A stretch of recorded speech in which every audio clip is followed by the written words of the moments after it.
All right, awesome. Father knows best. Woo! Okay, this one's like, oh, so good. Okay, so remember Spike, like he was an egg when he was a kid, right? And Twilight sort of hatched him out of an egg to get into magic school, and so Spike's always kind of been like with Twilight, and Twilight's basically been like his only parent. He like didn't really ever have a family or anything, and so basically like this dragon guy comes out of nowhere and just like walks into town, and he gets to Twilight's castle and he's like, whoa, that's like a really big castle. That's pretty sweet.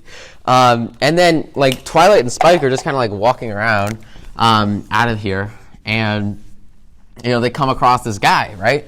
And his name is, Sludge. And Sludge basically sees Spike as like this little dragon. He's like, oh, hey, look, I'm a dragon.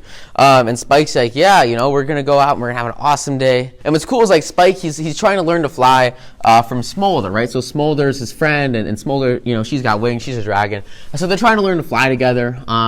And he's doing his best. But like it's a challenge, right? And so he kind of crash lands a bunch and he's having challenges.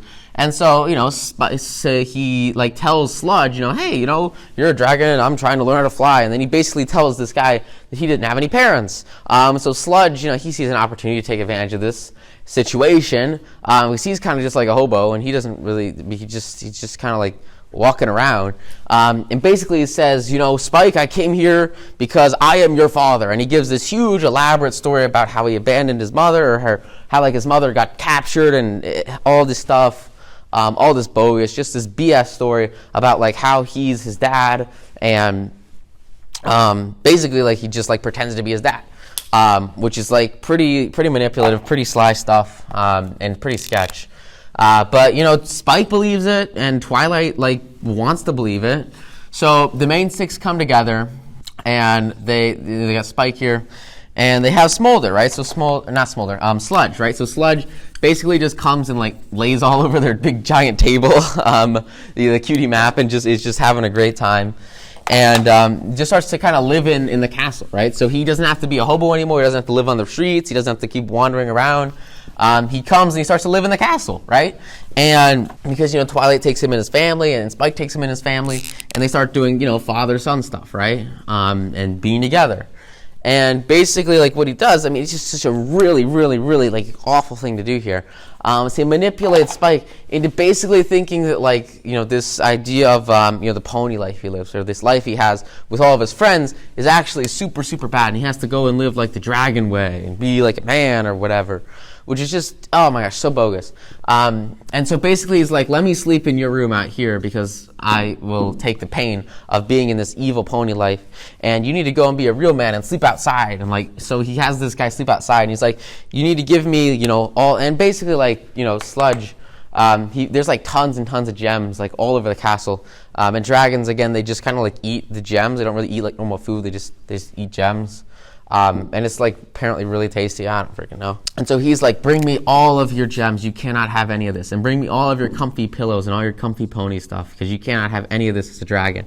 And basically he just starts hoarding like all this stuff. Like he's got like treasure chests of stuff, like everything he could want, just like being served by Spike, and manipulating this relationship and being like, thanks, son. And he's like, yeah, thanks, Dad. And just like seriously like manipulating Spike into being basically like a servant and living this like, crappy life on his own so that he can come and serve this guy, which is just, so awful. This is why it's so important to have an outside perspective. So for Spike, he's got Twilight, right? He's got the main six. It's so important to have this outside perspective because these guys see all of this going on. They see this negative, toxic, serving relationship going on that only really helps Sludge, right? And as they see this going on, they basically say, like, look, there's this problem here. This is not, like, good. This is a serious issue. And so they come and they talk to Spike, but they don't want to hurt Spike, right? Because Spike thinks that this guy is his dad, right? And they have to figure out a way to, like, solve this in a way that everybody wins without trying to tear apart a relationship that Spike highly values, right? They don't want to destroy his feelings. They don't want to destroy his emotions. They have a high amount of respect for him, but they also know at the same time that this is a bad influence. And so the pressure starts coming out. The pressure starts coming not onto Spike, but onto Sludge, right? And so basically they come and they get Smolder from school, right? And so Smolder comes to Spike, and she says, what are you doing, sleeping outside? And Spike is like, that's what real dragons do. That's what my dad said. And Smolder's like, yo, dude, that is some bogus. I sleep in a dorm. Like, no way, man. What's going on here? And they start to have a third person take a step back and objectively look at what's happening here. Because it's so crucial. Because Spike, he's kind of blinded by his own emotions. He's blinded by his hopes and his dreams. And so he can't see this for what it really is. But Smolder and Twilight, they can see what's happening here, right? And so basically, Twilight says, you guys have to move. I'm kicking you out of here. He's really only kicking out Sludge because he's the only one who's actually sleeping inside. He says, you guys have to move. And Smolder says, hey, don't worry about it. I found this awesome cave in the middle of nowhere. It's super uncomfortable, and you guys will love it because you can sleep outside, because this guy had been pitching sleeping outside all the time. And so he's like, you guys will just move over here together, and you can be father and son, and you can learn, and you can grow. And he's kind of like, foiling, Sludge's plans. And he's like, no, this is awful. You can't do this. And basically, Twilight comes, and she takes, all this stuff that he'd been collecting in his room, basically just hoarding. He takes it all away and says, you're moving out, get out of here, and go live in this cave. And basically, like, all of the perks he had, all the benefits he had, this huge pedestal he was standing on, just disappears really, really, really quickly, right? And as it disappears, his true motives start to emerge. And he just sits there screaming, yelling about like how upset he is. He's not going to have all these amazing, pony things. His true motives start to come out. And he basically comes clean. He says, look, I'm not your dad. I'm a liar. I'm bogus. And he basically reveals that he was a total fraud. And despite this is detrimental. This makes him feel terrible. But at the same time, he needs to have this short-term pain, because in the long term, he's going to have such a better life, because you can't build a quality life on a lie. This lie is bogus, right? And so it forces him away, and he has to get out. The truth will surface. And that's exactly what happens. The truth comes out, and this guy is out. I mean, he just gets kicked out. He's done. And Spike comes back to live with his real family, which is Twilight and the main six, right? And the mastermind. And he realizes that everything he wanted in his true family, it wasn't somewhere else. It wasn't hiding away. He didn't have to go and look for a dragon. He didn't have to actually find his real parents. But in all reality, his true family was right here. It was right there in front of him. And all he had to do was open up his eyes and see it for what it really was, which is just, oh my God, are just so insane. Because so many people, they're looking for the option or the secret or the hack or the fast way to get somewhere, the shortcut. But the shortcuts don't exist. Right? It all comes down to just this quality, long-term relationships. They're going to prosper and grow and grow and grow and be so much more powerful in times of trouble than anything else, right? And they're going to persist, because the people that are your true friends are the ones who stand by you in the tough times. Those who can stand by your side, supporting you in the most difficult times, are the ones that you can truly trust and that are real quality friends, which is just so huge, so important. And that's exactly what happens with Spike, and that's what happens with the main six, right? So they go through all these challenges together as a team and become so closely interweaved, so closely intertwined with one another, that there's just no question about the strength of their relationship and the familial aspects that they have. Because in all reality, you can make anything feel like family just by contributing more and more and more into the relationship, more and more into the mastermind, and continuing over and over and over again to push into that next level, to keep going harder and harder, which is so powerful and so cool. So that's what you get with Father Knows Best. All right, awesome. School Raised Part 1. Okay, so this is where it really, this is good. Okay, cool. So the episode starts out, you've got Cozy Glow, right? Cozy Glow is basically like Twilight's little assistant at the school, and she's helping Twilight, with her mail, and she's here, and she's got all of her mail, and she's like, here's your mail, Twilight. And she's just trying to work her way up the ranks so that she can get more and more power, more and more authority, more and more respect. I mean, just building up, her face, right? Which is super cool, and it's just her own thing, which is that's her thing, right? And what happens is really interesting. Twilight's oh, thanks for the mail. And then she tries to pick it up.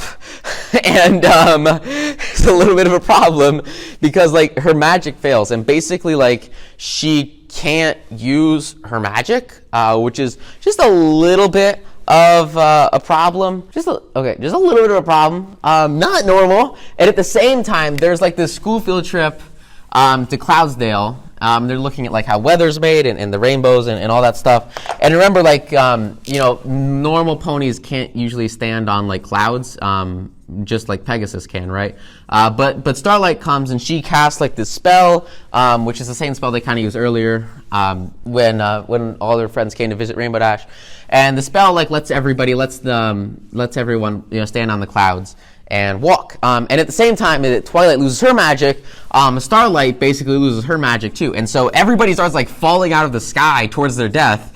And Rainbow Dash and the other ones that can fly, they all have to save everybody. And all the Pegasus have to like save everyone from falling to their death because the magic just stopped. And so the like magic just disappeared. And like no one like knows what the heck is going on. So Twilight, the main six, they come together and they're like, okay, well, I don't know what the heck to do.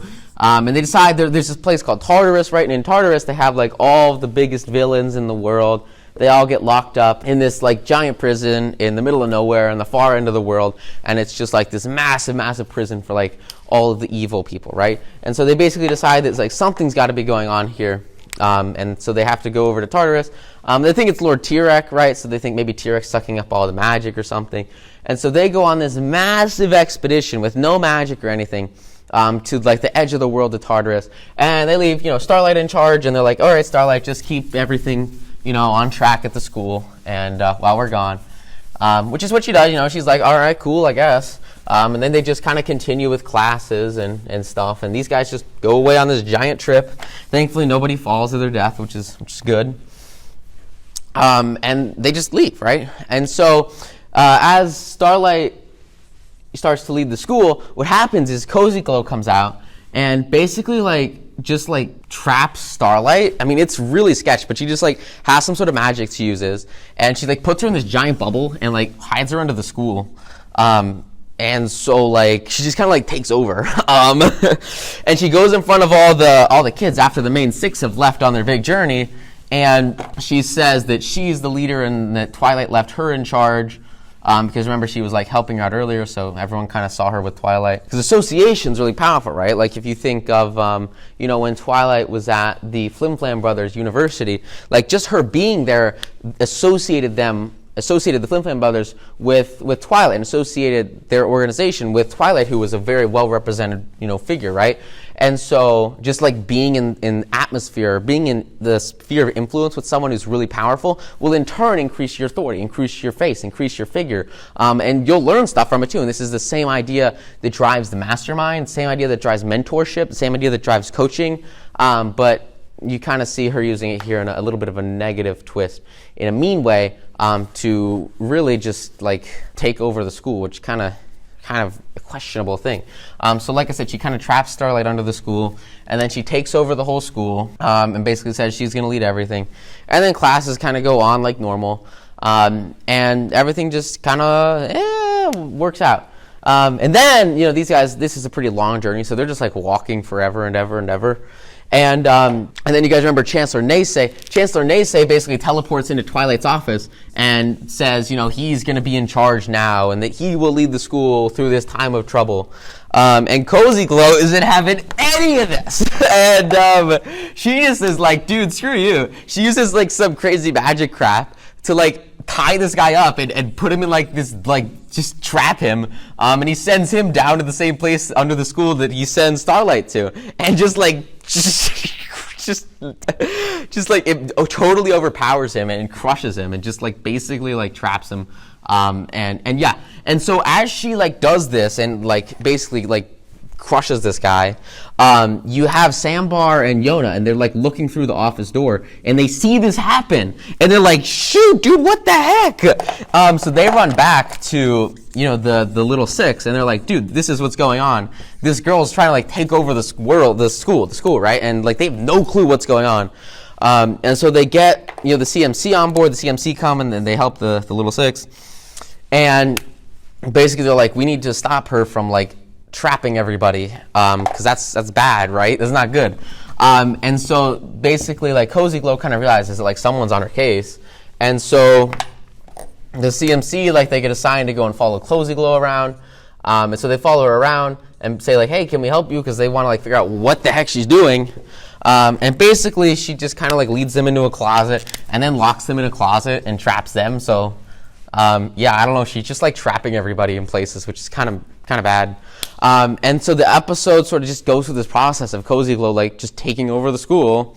And then as that goes on, like the main six, they get over here, in Tartarus, and they're like so sad because they don't have any magic, and it like rains all over them, and they can't do anything about it, and they just really wish they could teleport, but they can't, which kind of sucks. And they get to this gate, and as they get to this gate, they have this key that they use, and this key is a key that can open any gate in the whole world or whatever, right? But you can only use it once, and so they realize that like if they use this key, like they're going to be trapped in here, and they have to solve this challenge. They have to make it work as they get in here, and so they make the decision to go all in. All right, forget this stuff. All right, it fades away, fade away, fade away. All right, but here's the key, right? They decide that they are going to give everything they have into this one venture and go all in to getting into Tartarus, right? And there's all the villains of the whole world in here. They use this one key to get in. And everyone comes in, door closes behind them, and they are trapped forever in there until they can solve a way to get out. And so as they're sitting here, they're walking past like the most dangerous people in like the whole world, right, basically. And they walk through all these enemies they've defeated, and they walk through, they get to the end of it, right? And they get to T-Rex. They think this is like what T-Rex done. And T-Rex, here, and he's like, what's up? And they're like, we think you're sucking all the magic out of the entire world. And he's like, ha ha ha, I'm not sucking all the magic out of the entire world. But then he says that he has a pen pal. And that he's been telling his pen pal how to suck all the magic out of the world, and that it's worked, and that now they've come in here because she's succeeding, and basically he realizes that these guys are totally trapped in this giant prison. They cannot get out. Like they don't know how. Like they can't get out because they use this key to get in, but there's no way to get out. Right? Like it's a huge prison, and these massive doors they close behind them. And so he's like, all right, well you guys are trapped here. I may as well tell you. And basically T-Rex says that the person who's been talking to him and telling how to suck magic out of the world is none other than Cozy Glow, right? And so Cozy Glow is like actually super evil, and they don't know what to do, and so that's like it cuts away. So it cuts back to the school, and it cuts back to Cozy Glow and Chancellor Neysay. And what's interesting, and there's this one event that I think gets overlooked a lot when people look at this, but it's really, really important. And I want to cover this, and then we'll move on to part 2, where like everything starts to really, really get happening. But like basically before Chancellor Neysay got taken away, and before Cozy Glow like trapped him, he saw the little six like outside, and he thought that maybe they were the people that were stealing all the magic. And so he brought the little six into like the office and tied them all up in chains and said, you guys are evil, and we're going to contact your parents, and you're going to get in big trouble for doing all this. Because again, Chancellor Neysay thinks that anyone who's not a pony is like super dangerous, and it's just kind of like really prejudiced against everyone that's not a pony. So Sambar, like he's a pony, right? And so he's like, Chancellor, you are right. I can't believe I was working with these evil people. Please let me leave and escape, and I will support you. And he's the only one that's a pony, right? And so Chancellor Neysay is like, sure, you bet. And he lets him out of these chains that he's kind of used his medallion to put around everybody, because his medallion still kind of works. And these guys are like, what the heck, man? You just betrayed us. And so he just goes and runs away. And then, of course, Cozy Glow like traps him, and these guys get locked in a dorm, which is cool. And this guy, he's just running away. He doesn't want to deal with this crap. And what happens after all this happens, it cuts back here, and you have these guys basically just trapped in this dorm, and they're like tied up in chains, and they have nowhere to go. And what happens is this guy, he was freaking, what was he doing? He was thinking out of the box. And he realized that he should take this short-term pain of, this short-term betrayal so that he could have this long-term escape, right? Because he understood that this was not going to turn out well if one person wasn't able to sort of separate themselves temporarily from the group and look at it from a holistic point of view and think, what's really going on here, and how can we have this long-term success? And so he escapes, he runs away, these guys get locked up, Cozy Glow locks up the other guy, and then he comes back, climbs through the window, and cuts open all these chains and lets them all free. And he says, of course I would never abandon you guys. He was just doing what was best for the group in the long term. And he came back to save them. And then they all come together, and they're like, well, we need to figure out what's going on with Cozy Glow because she's super evil. So they follow her to like her basement area as a group, as a team, all together. And they basically, like, the episode ends, the first part ends with them sort of seeing like Starlight and Cozy Glow. And what she's done basically is kind of they had that big scavenger hunt with Discord, who kind of messed up the scavenger hunt when Twilight left, and they found like these 6 elements of like friendship and harmony or whatever that were like ancient elements. They're the elements that they used to defeat the Pony of Shadows. What she's done is she's taken those 6 elements and she's opened up this giant portal that's sucking out like all the magic from Equestria, and in like 2 or 3 days it's going to suck out all the magic in the whole wide world. And they basically see Cozy like having Starlight in this giant bubble sucked into the bubble, and she gets like pulled into this abyss, this like giant black hole underneath the school, and sucked into just like death, which is like, yeah, not good, man. And she says that she's gonna like rule the world, and take all the magic and be the most powerful person ever. And that's sort of how this first part comes to a conclusion, which is, kind of dark. So go to next part, and this is kind of the place where they made that decision to like go all in and put the key in and really like just go into this door to hell basically. And the only way they were able to get out was Pinkie Pie. Pinkie Pie kept singing and dancing and just being really annoying to everybody there, and eventually they forced everyone to use all their power to let them out so that they wouldn't annoy them forever and ever and ever. So they did escape here at the end. With the help of Tantalus, who was like that big dog, who was the gatekeeper, they find a way to get out, which is cool, just by using the collective power of the group and of the mastermind, leveraging individual skills of each of these 6, powerful individuals. Together, they were able to find a way to actually get out of here after they used, their magical key, which is smart, which is cool. Definitely shows the power of the power of the mastermind, right? Which is awesome.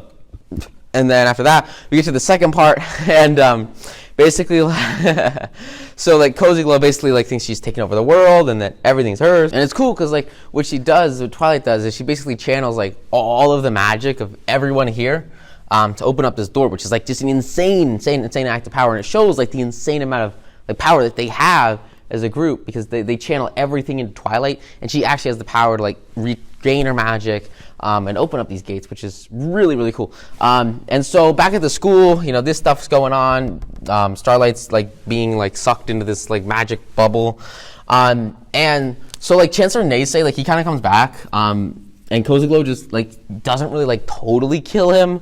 But basically like she kind of like, it just sort of manipulates like the entire student body and gets everybody at the school super pissed, super upset, and she just like controls everybody, because again everyone thinks that she's the leader and she's in charge, and she gets like everybody to come together, basically just like throw this guy out of the school. And so they all pick him up and they say that his way of teaching is stupid, and they just throw him out, and he gets thrown onto the street, which is kind of violent, kind of crazy. He just gets kicked out, man. And basically Cozy Glow takes over the school, and he's kind of out of the picture, at least for her.